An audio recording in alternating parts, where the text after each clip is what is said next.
Folks, one of the things I love doing with my Millionaire series is talking to them about what is going on with the people that we are interacting with.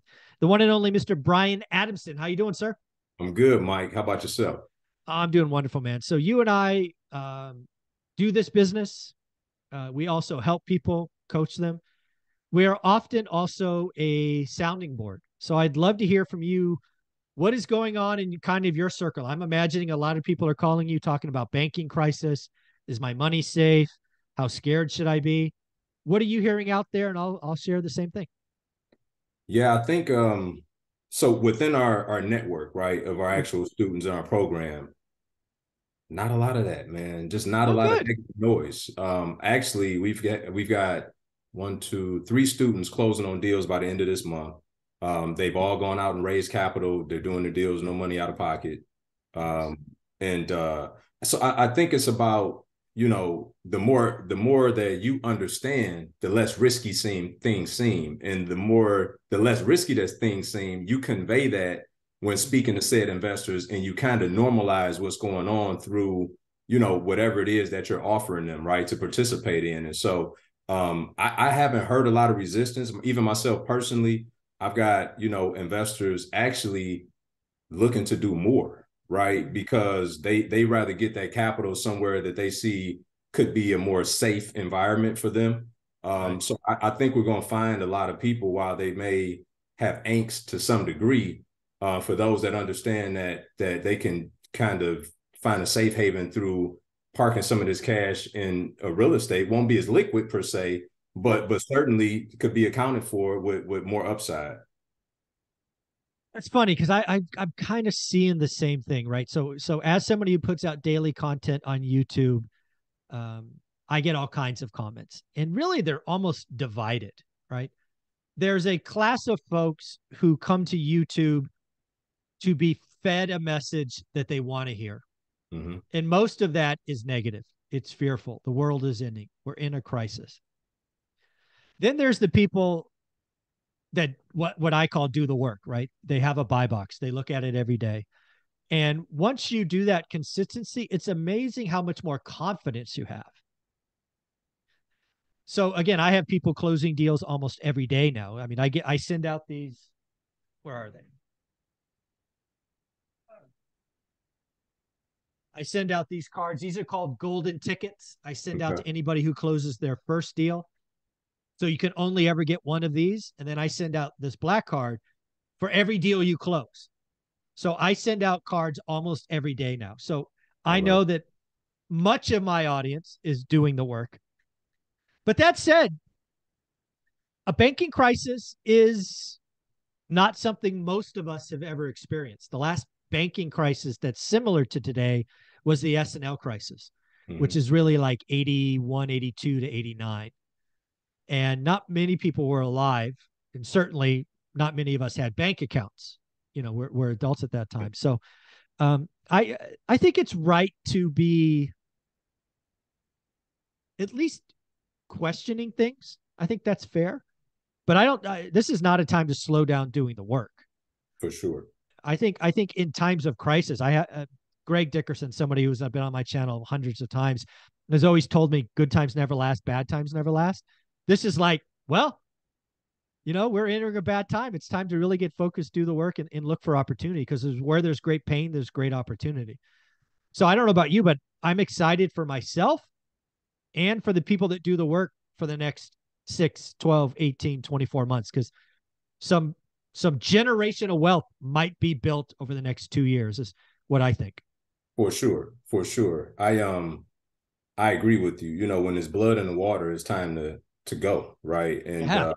not time to pull back. I was fortunate to invest 2008 to 10, right? And while I don't think anything we're heading towards that, but from an ideology perspective, I got more aggressive during that time than I had ever been in my career. And same will be true now. I get excited about the $450 billion of pain that's coming in the commercial multifamily space. I think the next 24 months is just going to be a tremendous amount of opportunity. To Amen. Because I'm so glad you brought that up. So as you know, you're on YouTube now. Mhm. You go on YouTube and you talk real estate. housing crash, single family housing crash, because Brian, it has to be like last time. It just has to be because I said so. Exactly. What are these people smoking? This is going to be a commercial real estate collapse. There will be some haircuts, some pain, debts resetting, cap rates exploding, stupid ass assumptions. It is. I've told people for a year what we are about to experience in commercial is exactly what blew up residential. Short-term loans, Yeah. variable rate debt, soft or weak hands, and bad assumptions. It's the same crap, except it's bigger stuff. For sure. And I'm excited. For sure. For sure. It's going to be some phenomenal opportunities in that space, man. I actually, so this year, I plan on buying another 100 units. And nice. As I started to look at what's going on, I'm just waiting. I'm seeing more deals pop up in my market over the last 30, 45 days than I have in the last 7-8 months, Mike. Seriously. And so I know there's more coming. I'm not even biting right now. I'm just sitting there and I'm watching. By Q4 this year, it's going to be sweet. Fun. I told people yesterday in my daily financial news, liquidity crisis, commercial banks, all of this stuff going on right now, but the pain, aka opportunity, doesn't show up best case Q4 through Q3 of next year. I'm giving people a year, but everybody wants it right now. It's the microwave social media. Dude, it's like this stuff builds and festers and gets gangrene. Let it Q4, baby. Come on. It's like, get ready now. Educate yourself, build your network, create relationships, get ready. For sure. But that 20-unit building's not showing up tomorrow. Might show up around Thanksgiving. It might show up around Valentine's Day. That's right. But it'll happen because people will care. You'll get some extend and pretend nonsense. You'll get some, extensions. And then at some point, people give up. It's happened last time, and it's going to happen again. For sure. For sure. I think you hit the nail on the head, Mike. People, now is the time to go out, network, as you tell everybody, right? Meet 2 people a week.